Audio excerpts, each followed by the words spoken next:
Hello, my fabulous third graders. Here I am with the next chapter. Sorry, I skipped a day on accident. Sorry. Well, alrighty, you ready? Chapter 6. Hang on. Those darn retainers. Okay, chapter 6. Mr. Poe frowned, sat down at the table, and took out his handkerchief. Forgery? He repeated. The Baudelaire orphans had shown him the shattered window in the library. They had shown him the note that had been thumbtacked to the door. And they had shown him the business card with the grammatical mistake on it. Forgery is a very serious charge, he said sternly, and blew his nose. Not as serious as murder, Klaus pointed out. And that's what Captain Sham did. He murdered Aunt Josephine and forged a note. But why would this Captain Sham person, Mr. Poe asked, go to all this trouble just to place you under his care? We've already told you, Violet said, trying to hide her impatience. Captain Sham is really Count Olaf in disguise. These are very serious accusations, Mr. Poe said firmly. I understand that the three of you have had some terrible experiences, and I hope you're not letting your imagination get the best of you. Remember when you lived with Uncle Monty? You were convinced that his assistant Stefano was really Count Olaf in disguise. But Stefano was Count Olaf in disguise, Klaus exclaimed. That's not the point, Mr. Poe said. The point is that you can't jump to conclusions. If you really think this note is a forgery, then we have to stop talking about disguises and do an investigation. Somewhere in this house, I'm sure we can find something that your Aunt Josephine has written. We can compare the handwriting and see if this note matches up. The Baudelaire orphans looked at one another. Of course, Klaus said. If the note found on the library door doesn't match Aunt Josephine's handwriting, then it was obviously written by somebody else. We didn't think of that. Mr. Poe smiled. You see, you are very intelligent children, but even the most intelligent people in the world often need the help of a banker. Now, where can we find a sample of Aunt Josephine's handwriting?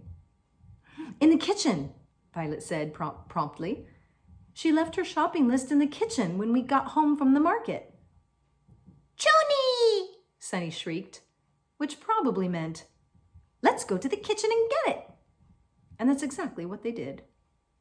Aunt Josephine's kitchen was very small and had a large white sheet covering the stove and the oven for safety, Aunt Josephine had explained during her tour. There was a countertop where she prepared the food, a refrigerator where she stored the food, and a sink where she washed the food away that nobody had eaten. To one side of the countertop was a small piece of paper on which Aunt Josephine had made her list, and Violet crossed the kitchen to retrieve it. Mr. Poe turned on the lights, and Violet held the shopping list up to the note to see if they matched. There are men and women who are experts in the field of handwriting analysis. They are called graphologists, and they attend graphological schools in order to get their degree in graphology. You might think that this situation would call for a graphologist, but there are times when an expert's opinion is unnecessary. For instance, if a friend of yours brought you her pet dog and said she was concerned because it wasn't laying eggs, you would not have to be a veterinarian to tell her that dogs do not lay eggs. And so there was nothing to worry about. Yes, there are some questions that are so simple that anyone can answer them. And Mr. Poe and the Baudelaire orphans instantly knew the answer to the question. Does the handwriting on the shopping list match the handwriting on the note? The answer was yes. When Aunt Josephine had written vinegar on the shopping list, she had curved the tips of the V into tiny spirals, the same spirals that decorated the tips of the V in violet on the note. When she had written cucumbers on the shopping list, the C's were slightly squiggly, like earthworms. And the same earthworms appeared in the word cold and Captain Sham on the note. When Aunt Josephine had written limes on the shopping list, the I was dotted with an oval rather than a circle, just as it was in My life will be at its end. There was no doubt that Aunt Josephine had written on both the pieces of paper that Mr. Poe and the Baudelaires were examining. I don't think there's any doubt that Aunt Josephine wrote on both of these pieces of paper, Mr. Poe said. But, Violet began. There are no buts about it, Mr. Poe said. Look at the curvy V's. Look at the squiggly C's. Look at the oval dots over the I's. I'm no graphologist, but I can certainly tell that these were written by the same person. You're right, Klaus said miserably. I know that Captain Sham is behind this somehow, but Aunt Josephine definitely wrote this note. And that, Mr. Poe said, makes it a legal document. Does that mean that we have to live with Captain Sham? Violet asked, her heart sinking. I'm afraid so, Mr. Poe replied. Someone's last will and testament is an official statement of the wishes of the deceased. You were placed in Aunt Josephine's care, so she had the right to assign you to a new caretaker before she leaped out the window. It is very shocking, certainly, but it is entirely legal. We won't go live with him, Klaus said fiercely.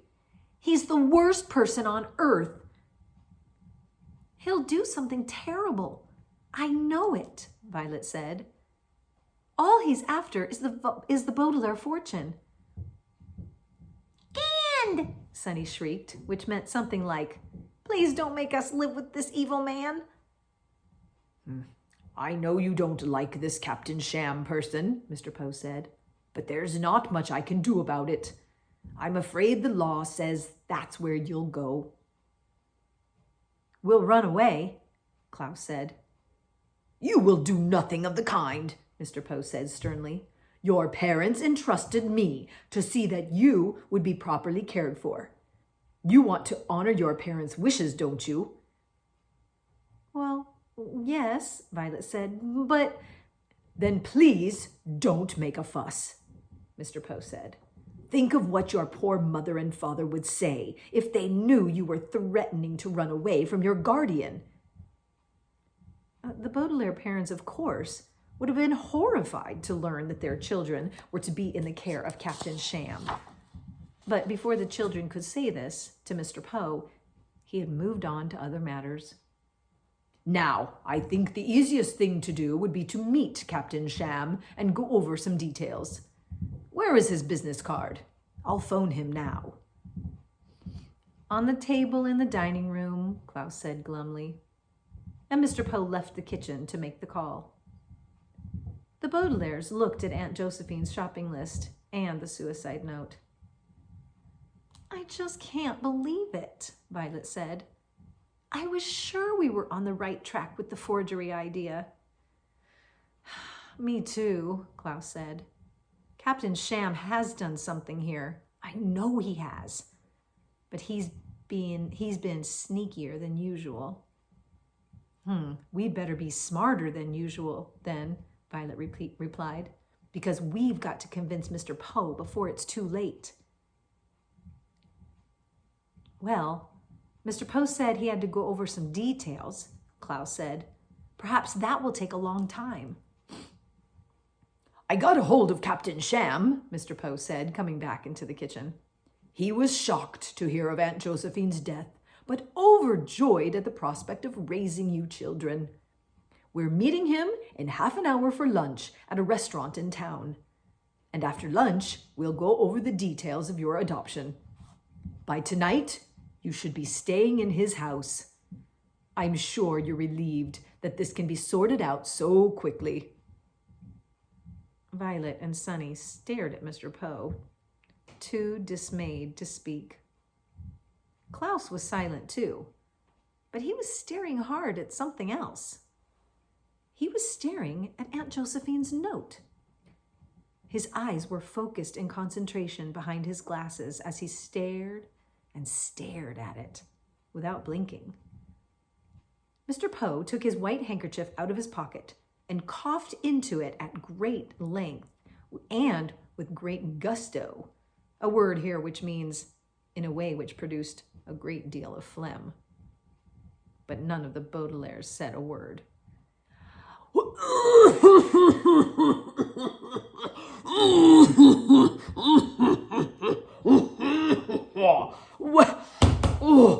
Well, Mr. Poe said finally, I will call for a taxicab. There's no use walking down that enormous hill. You children, comb your hair and put your coats on. It's very windy out, and it's getting cold. I think a storm might be approaching. Mr. Poe left to make his phone call, and the Baudelaires trudged to their room. Rather than comb their hair, however, Sunny and Violet immediately turned to Klaus. What? Violet asked him. What? Klaus answered. Don't give me that what, Violet answered. You figured something out, that's what. I know you have. You were reading Aunt Josephine's note for the umpteenth time, but you had an expression as if you had just figured something out. Now, what is it? I'm not sure, Klaus said, looking over the note one more time. I might have figured something out, something that could help us, but I need more time. But we don't have any more time, Violet cried. We're going to have lunch with Captain Sham right away. Then we're going to have to make some more time somehow, Klaus said determinedly. Determinedly. I can't say that word. Come on, children, called Mr. Poe from the hallway. The cab will be here any minute. Get your coats. Let's go. Violet sighed, but went to the closet and took out all 3 Baudelaire coats. She handed Klaus his coat and buttoned Sunny into her coat as she talked to her brother. How can we make more time? Violet asked. You're the inventor, Klaus answered, buttoning his coat. But you can't invent things like time, Violet said. You can invent things like automatic popcorn poppers. You can invent things like steam-powered window washers, but you can't invent more time. Violet was so certain she couldn't invent more time that she didn't even put her hair up in a ribbon to keep it out of her eyes. She merely gave Klaus a look of frustration and confusion and started to put on her coat. But as she did up the buttons, she realized she didn't even need to put her hair up in a ribbon because the answer was right there with her. And that's the end of chapter 6. That was a quick chapter, wasn't it? All right, I will be right back with chapter 7 coming up. Chapter 7? Yes, chapter 7. All right, you guys. Have a great day, and I will see you later. Bye. Sorry, no dogs today. They're all somewhere else. All right, bye, guys.